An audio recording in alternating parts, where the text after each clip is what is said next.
Yo, what's up, guys? This is your boy Kofi back at with another video.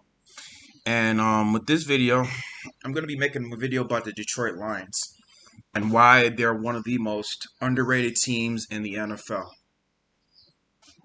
So, yeah, you know, I'm a Bears fan, of course, and I was really happy that we got Justin Fields.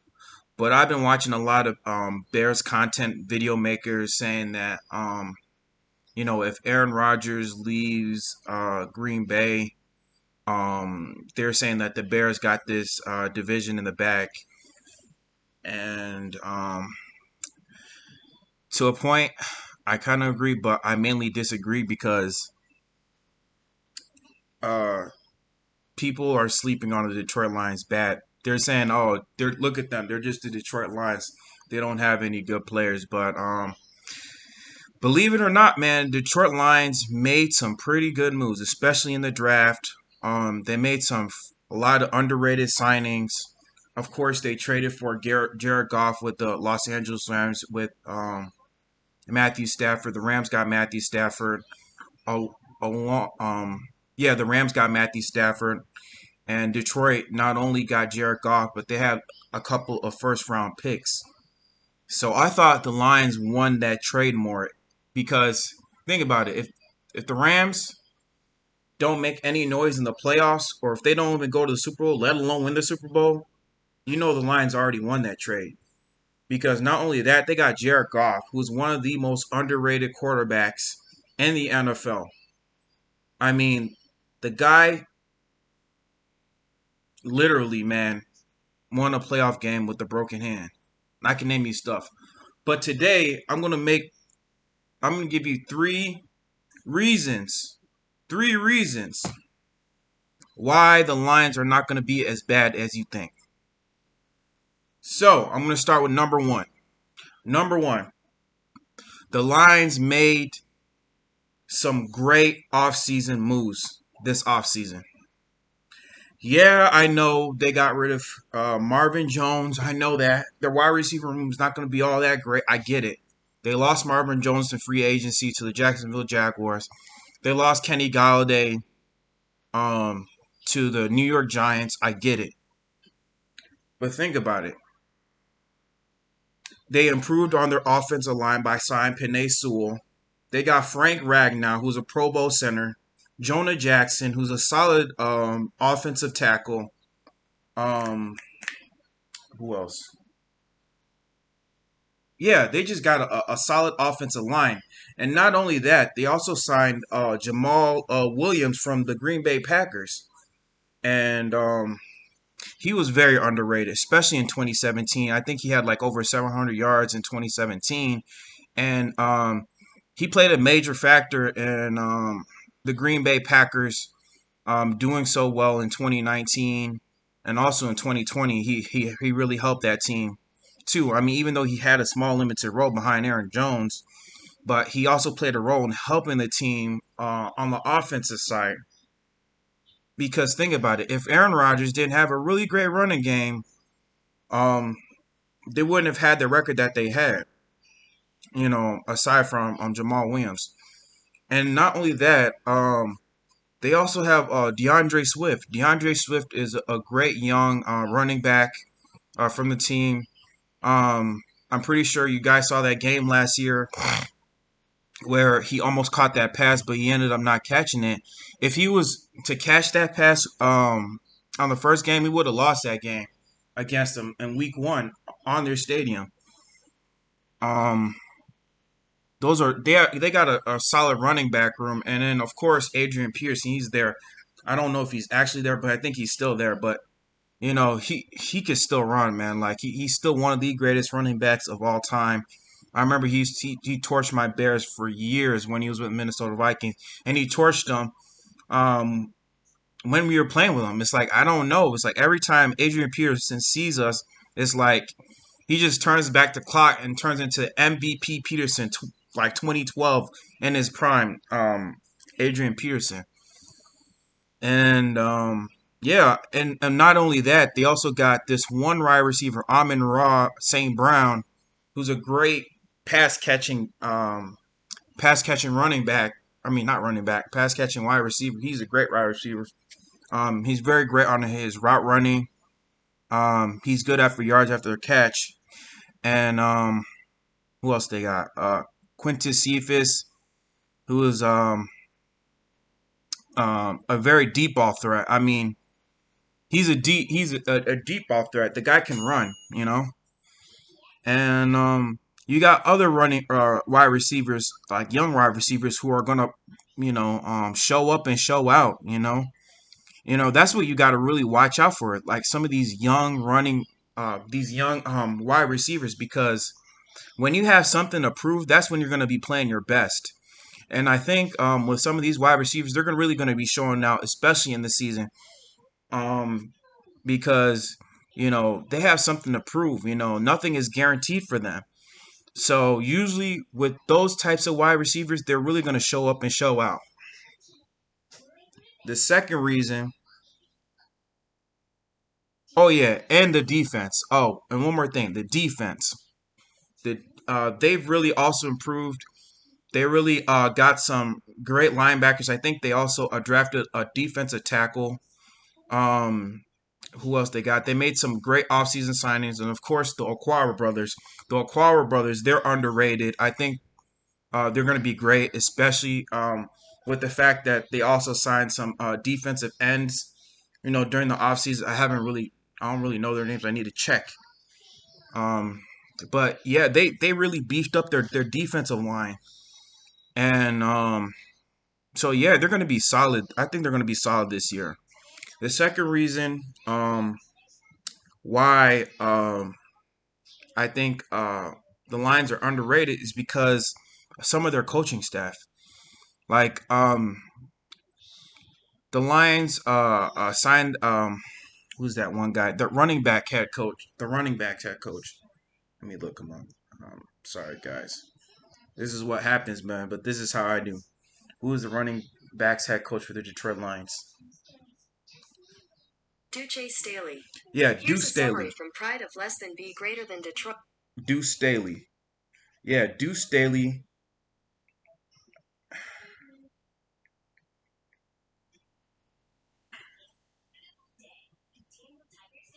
Hold on, guys. Hold on. Yeah, they signed Deuce.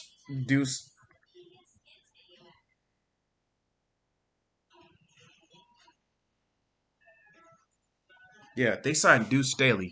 Deuce Staley, of course, is part of that 2017 Super Bowl run with the Philadelphia Eagles, and he was one of the reasons why their run game was so good that season. Especially this past off season. Or this past season, the Philadelphia Eagles run game was pretty solid with Deuce Staley. And so Deuce Staley, I think he was a great hire. He's going to really help this running backs core to take this running back core to another level, which is also going to help them in their offense and help them to progress. Another thing is that they got Daryl Bevel. I think he's still the I don't know, but I think he's still the offensive coordinator. Or no, not him. Hold on. Who's the offensive coordinator for the Detroit Lions? Anthony Lynn. Here's a Oh, summary from Anthony Lynn. Of course, Anthony Lynn. They got Anthony Lynn. I mean, Anthony Lynn, of course, he was the head coach for the Los Angeles Chargers, right? Um, he helped with the development of Justin Herbert, too. Justin Herbert broke all types of rookie records. He had 31 touchdowns, over 3,000 yards. He's really helped in his development. And then prior to that, they had Philip Rivers. They went that one season when they went 12-4. He's been a big part in the Los Angeles high flying, high rating offense. And so Anthony Lynn, he's also going to be a great offensive coordinator for the Lions. I think he's one of the most underrated offensive coordinators in the league because he's a really good offensive coordinator. and he's really going to help in the development or help Jared Goff make those timely right plays, set up right plays for him and his teammates. And yeah, and of course the head coach. Um, what's his? I'm sorry, guys, man. Who is the head coach for the Detroit Lions? I keep forgetting his name. I'm sorry, guys. It's been a while since making videos.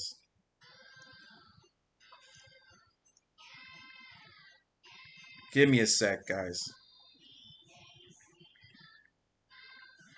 Dan Campbell. Yeah, I know Dan Campbell. He's a meathead, right? But at the end of the day, this is the NFL, and sometimes you need that head coach that's gonna fire up his teammates. You need that head coach that's gonna put a little umph, that little swagger. Dan Campbell, of course, I remember I saw one of his press conferences. The guy came into the press conference with a freaking helmet on his head.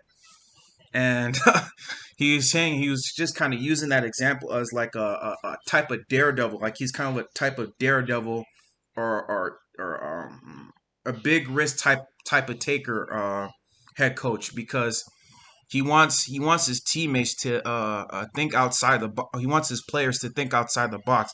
He wants them to be big risk takers, and um, he just seems like a great motivator. And that's what a lot of teams need. They need that head coach that's going to be a great motivator, but that's also going to push them to their full potential. And I think Dan Campbell, he's a great head coach for that. Even though it may seem like he may be like a meathead. I always hear it on the news on 670, the score, or 1,000. They're saying, "Oh, this guy, man, he seems so stupid. Like he doesn't even know what he's doing."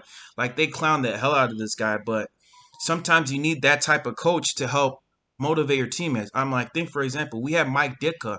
Mike Ditka was almost like Dan Campbell, even though he wasn't like super meathead, but like he was that type of head coach that kind of got in your face, like, and sometimes he had to motivate his players to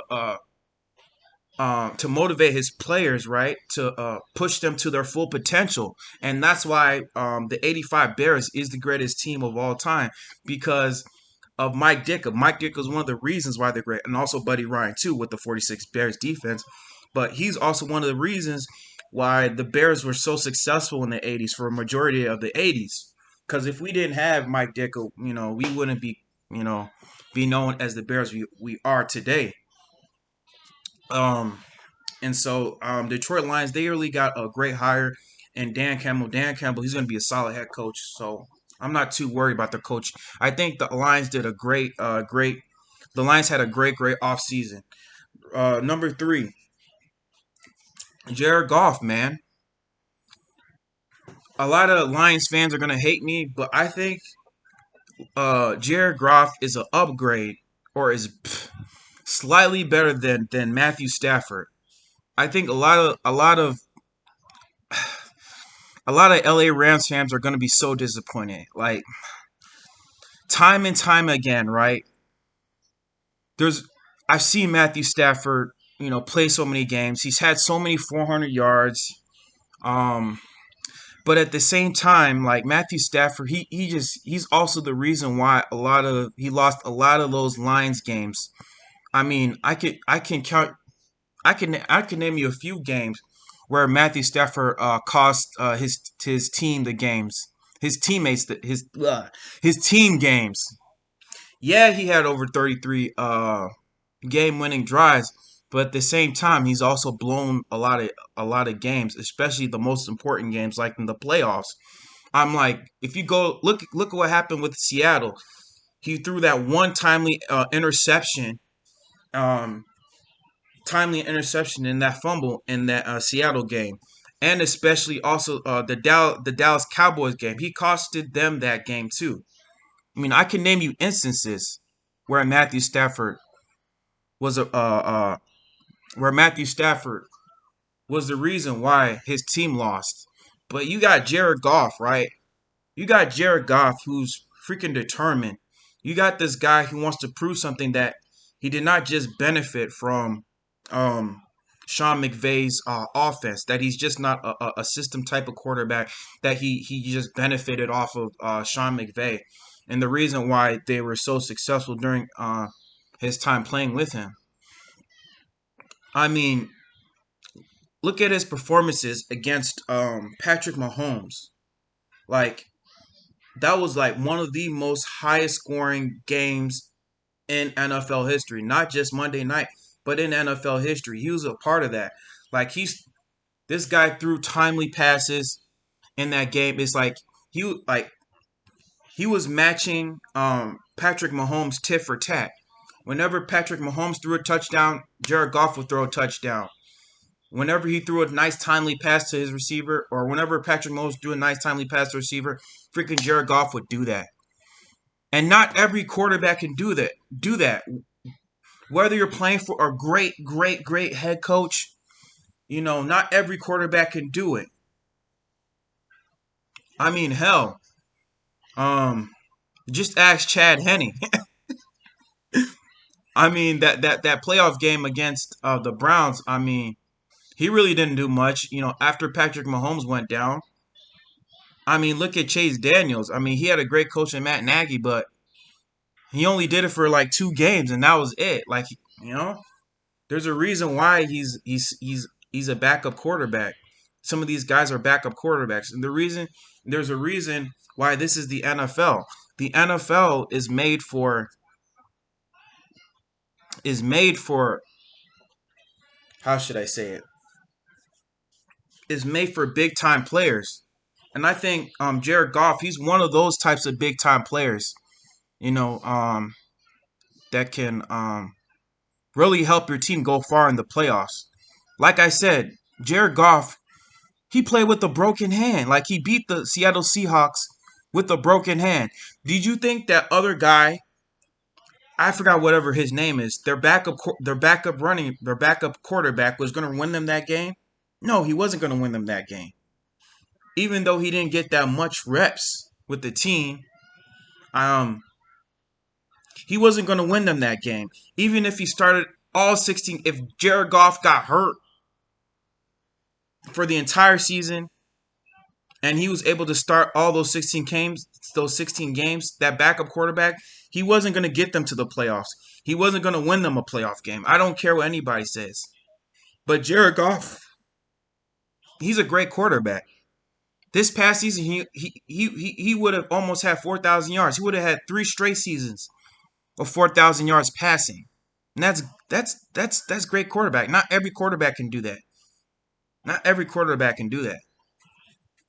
I'm like, yeah, we can talk about Case Keenum, but Case Keenum pretty much mostly benefited from the run game and that defense. And when he faced a real team like the Philadelphia Eagles, he got clapped. But Jared Goff at least went to the Super Bowl. He went to freaking the Mercedes-Benz Dome and beat Drew Brees, one of the greatest quarterbacks of all time. He beat him and went to the Super Bowl. I don't care what nobody says. I don't care what people saying. Oh, Jared Goff, he benefited from Todd Gurley because Todd Gurley was having a monster season. He was having a historic season, and he also benefited from the Rams' defense. Let's be honest. The Rams' defense was not elite in 2018. They were elite last year, but the Rams' defense wasn't elite in 2018. The reason why the Rams' offense was so good, or the reason why the Rams went 13-3 was because of the Rams' high flying offense. It wasn't because of their defense. Their defense was like middle of the road. They weren't that great. They were like in the middle of the road to worse. The reason why the Rams succeeded in 2018 from 2017 to 2019 was because of the offense, mostly the offense, and it was led by Jared Goff. People forget about that this guy, he has that clutch gene. Yeah, his stats might not be as good, almost as good as Stafford's, But what does the eye test say? What does the tape say?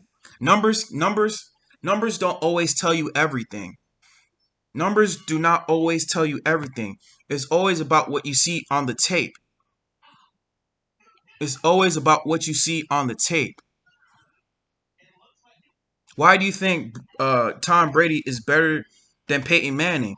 Because Tom Brady had that mentality. Tom Brady had that fire. Peyton Manning, yeah, he's one of the greatest quarterbacks, but he didn't have the same fire that Tom Brady has. And I think Jared Goff, he's going to have that same fire coming into the season. It's going to be scary. And as a Bears fan, I do not want to sleep on the Detroit Lions.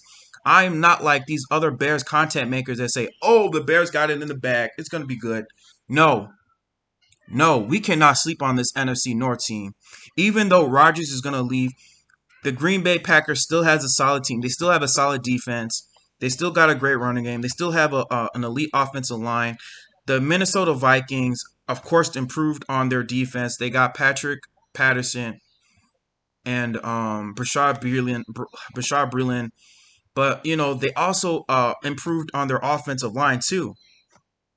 And of course, like I said, the Detroit Lions. Detroit Lions had a great offseason. They had one of the best off seasons this year. You know, and I do not want to just sleep on this team at the end of the day because I know what they have at quarterback. I know what Jared Goff is made of. Like I've seen too many of his games to know that he's a sucky quarterback, that he's a below average quarterback. No, he's not a below. He's an above. I'm gonna say he's an above average quarterback. He's above average, but at the same time, I've seen him have that killer mentality. I've seen Jared Goff have that type of killer mentality where he just takes over games. And like I said, guys, um, don't sleep on the Detroit Lions. Don't sleep on them. Don't be surprised if you see them winning 7 or 8 games at best. I could see them winning seven. Hell, even 8 or 9 games, to be honest with me. To be honest with you. I mean, look what happened in 2018 when the Bears won 12 games. Nobody predicted them to go 12 wins, even with the signing of Khalil Mack. Nobody predicted the Bears to go 12-4. They were saying, oh, they might win maybe even prior to Khalil Mack. They were saying the Bears might win 5 or 6 games. And with Khalil, we might win like 7 or 8 games. But guess what? We went 12-4. And so all I'm saying, guys, is don't sleep on the Detroit Lions because they might make some noise. And so that's all I have to talk about today, guys. Those are my 3 main reasons why the Detroit Lions are slept on. So stay tuned for my live stream coming up later today at 6 p.m. And I'll see you guys later. All right. Peace out. I'm out.